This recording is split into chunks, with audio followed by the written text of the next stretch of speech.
Welcome to reality and reports 24/7।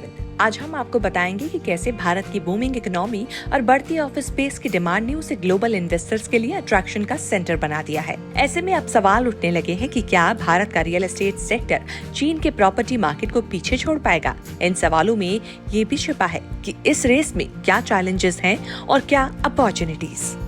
India का बढ़ता attraction. Bharat को अक्सर दुनिया का बैक ऑफिस कहा जाता है। अब विदेशी कंपनियों के लिए ये एक प्रमुख निवेश डेस्टिनेशन बनता जा रहा है। मल्टीनेशनल कंपनियां यहां अपने ग्लोबल कैपेबिलिटी सेंटर यानी GCC स्थापित कर रही हैं, जिससे भारत में रियल एस्टेट सेक्टर को काफी बूस्ट मिल रहा है। इस साल भारत एशिया प्रशांत क्षेत्र में जापान, चीन और सिंगापुर के बाद चौथा सबसे बड़ा रियल एस्टेट निवेश सेंटर बना है। बड़े निवेश सौदे।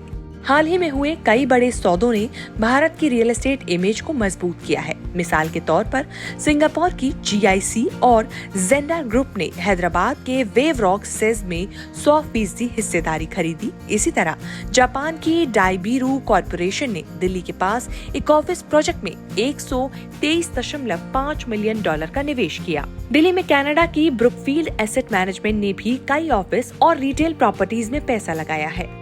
Challenges and opportunities for India. Bharat की इकोनॉमी तो वैसे तेजी से बढ़ रही है, लेकिन इसमें निवेश के मुकाबले चीन और जापान का निवेश इकोसिस्टम कहीं ज्यादा विकसित है। CBRE के मुताबिक भारत में अभी भी कई सेक्टर्स में सुधार की जरूरत है। इनमें प्रमुख है निवेशकों के लिए फ्री लैंड राइट्स और REIT मार्केट में इजाफा। आर्थिक भविष्य रियल एस्टेट का योगदान।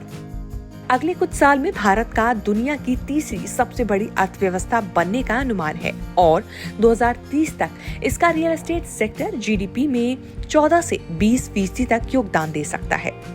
कोलियर्स इंडिया के मुताबिक पिछले 10 साल में भारतीय रियल एस्टेट में $60 अरब से ज्यादा का निवेश हुआ है, जिसमें से ज्यादातर विदेशी निवेशकों से आया है। India China comparison. भारत की आर्थिक ग्रोथ का आधार सर्विस सेक्टर का एक्सपोर्ट है, जबकि चीन अपनी मैन्युफैक्चरिंग इंडस्ट्री के जरिए एक बड़ी इकोनॉमी बना है। दोनों देशों की आर्थिक ग्रोथ की स्पीड और आधार अलग अलग है, लेकिन भारत अपनी आर्थिक तरक्की के चलते चीन को भी पीछे छोड़ सकता है। भविष्य की चुनौतियां। हालांकि भारत की विकास यात्रा में कई मौके हैं, लेकिन जलवायु परिवर्तन और भू राजनीतिक जोखिम इस विकास में ब्रेकर बन सकते हैं। आने वाले समय में भारत को ग्रीन एनर्जी में बदलाव और फॉसिल फ्यूल से निकलने के लिए योजना बनानी होगी। भारत के बढ़ते रियल एस्टेट और आर्थिक विकास को देखते हुए ये कहना जल्दबाजी होगी कि क्या भारत चीन से आगे निकल पाएगा। लेकिन विदेशी निवेशकों की बढ़ती दिलचस्पी, ऑफिस स्पेस की बढ़ती डिमांड और भारत की आर्थिक ग्रोथ के चलते ये संभव है कि आने वाले वर्षों में भारत रियल एस्टेट निवेश का एक प्रमुख सेंटर बनेगा। For more insights to the world of Indian real estate and investment opportunities, kindly subscribe to our channel. हमारे अगले वीडियोस को तुरंत देखने के लिए बेल आइकन दबाएं, जिससे आपको नोटिफिकेशन मिल जाए।